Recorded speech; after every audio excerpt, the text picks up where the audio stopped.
ನಾವೆರಡು linear equation ನೋಡಿದಾಗ example a1x plus b1y plus c1 is equal to 0 ಮತ್ತು a2x plus b2y plus c2 is equal to 0 ಅಂಥೇಳಿ solution no solution ಅಂಥೇಳಿ ಅದ್ರ ಬಗ್ಗೆ ಮಾತಾಡ್ಬೋದು. ಅಂತ ಹೇಳಿದ್ರೆ ಒಂದು ಈಕ್ವೇಷನ್ ನೋಡ್ಕೊಂಡು ನಾವು ಸೊಲ್ಯೂಷನ್ ನೋ ಸೊಲ್ಯೂಷನ್ ಅಂತ ಹೇಳಿ ಮಾತಾಡ್ಬೋದು. ಈ ಸೊಲ್ಯೂಷನ್ ನೋ ಸೊಲ್ಯೂಷನ್ ಅಂತ ಹೇಳಿದ್ರೆ ಏನೋ ಎಲ್ಲಿ ನೋಡಿದ್ವಿ ನಾವು ಅದನ್ನು? ಹೌದು, ಮೊದಲಾಗಿ ನೋಡಿದ್ದೀವಿ. ಫಾರ್ ಎಕ್ಸಾಂಪಲ್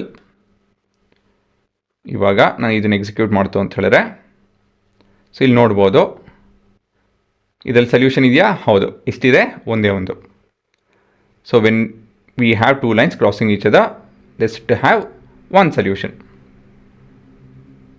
ಮತ್ತು ಮುಂದೆ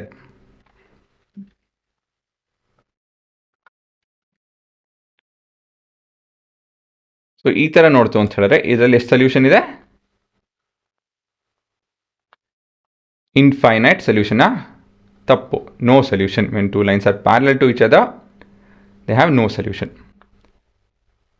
ಸೊ ಈ ಥರ ಒಂದು ಎರಡು ನಂಬರ್ ಹಿಡ್ಕೊಂಡು ನಾನು ಅದು ಹೇಗೆ ಮಾಡ್ತಾಯಿದ್ದೀನಿ? How is that I am able to generate such a variation? ಈ ವ್ಯಾಲ್ಯೂಸ್ ಎಲ್ಲಿಂದ ಬರ್ತಾ ಇದೆ? ಮತ್ತು ಈ ಗ್ರಾಫಿಕಲಿ ಮಾಡ್ದಿರೋ ನಾವು ಸೊಲ್ಯೂಷನ್ ಇದೆಯೋ ಇಲ್ವೋ, ಇದ್ದರೆ ಎಷ್ಟಿದೆ ಅಂತ ಹೇಳಿ ಹೇಗೆ ಹೇಳ್ಬೋದು?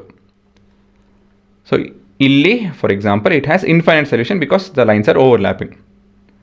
ಈ ಕಾನ್ಸೆಪ್ಟ್ ಎಲ್ಲಿಂದ ಬರುತ್ತಪ್ಪ ಅಂತ ಹೇಳಿದ್ರೆ we derive it from the idea that ಸ್ಲೋಪಿಂದ ಬರುತ್ತೆ. ಆ್ಯಕ್ಚುಲಿ ಹೇಳಬೇಕು ಅಂತ ಹೇಳಿದ್ರೆ slope is determined by the coefficients of x and y and the constant. So ಈ ಮೂರು ರೇಷಿಯೋಯಿಂದ ನಾವು ಈ ಮೂರು ರೇಷಿಯೋ ನೋಡಿಕೊಂಡು ನಾವು is there a solution, no solution or infinite solution ಅಂತ ಹೇಳಿ ಹೇಳ್ಬೋದು. So a1/a2, b1/b2 and c1/c2 ಈ ಮೂರು ಈಕ್ವಲ್ ಇತ್ತು ಅಂತ ಹೇಳಿದ್ರೆ ದೇರ್ ಇಸ್ ಇನ್ಫೈನೈಟ್ ಸೊಲ್ಯೂಷನ್. ಒಂದು ಈಕ್ವಲ್ ಇದ್ದು ಮತ್ತೊಂದು ಈಕ್ವಲ್ ಇಲ್ಲ ಅಂತ ಹೇಳಿದ್ರೆ ದೇರ್ ಇಸ್ ನೋ ಸೊಲ್ಯೂಷನ್.